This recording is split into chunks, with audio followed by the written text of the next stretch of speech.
ലക്ഷ്മിപ്രിയക്കെതിരായ അൻസിബയുടെ പരാതിയിൽ കേസെടുക്കാനാവില്ലെന്ന് സർക്കാർ കോടതിയിൽ. മാനനഷ്ട കേസാണെന്നും എഫ്ഐആർ രജിസ്റ്റർ ചെയ്ത് അന്വേഷിക്കാനാകില്ല എന്നുമാണ് സർക്കാർ എറണാകുളം മജിസ്ട്രേറ്റ് കോടതിയെ അറിയിച്ചത്. സ്ത്രീത്വത്തെ അപമാനിക്കൽ കേസെന്നാണ് അൻസിബയുടെ നിലപാട്. ഷീന മാർട്ടിൻ ചേർന്ന വിശദാംശങ്ങൾ നൽകാൻ. ഷീന, എന്താണ് ഈ വിഷയത്തിൽ സർക്കാരിന്റെ നിലപാട്?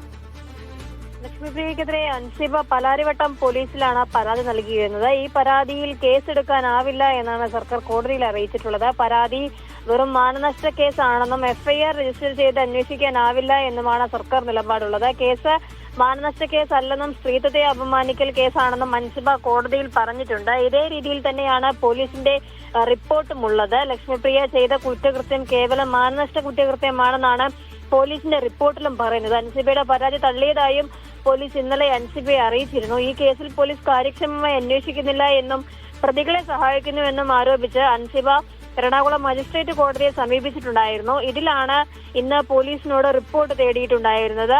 ആ റിപ്പോർട്ടിലാണ് പോലീസ് ഈ നിലപാട് അൻസിബയെ അറിയിച്ചത്. അതേപോലെ തന്നെ സർക്കാർ കോടതിയിലും ഈ വിഷയം അവതരിപ്പിച്ചത്. ശരി, ഷീന മാർട്ടിനാണ് വിവരങ്ങൾ നൽകിയത് കൊച്ചിയിൽ നിന്ന്.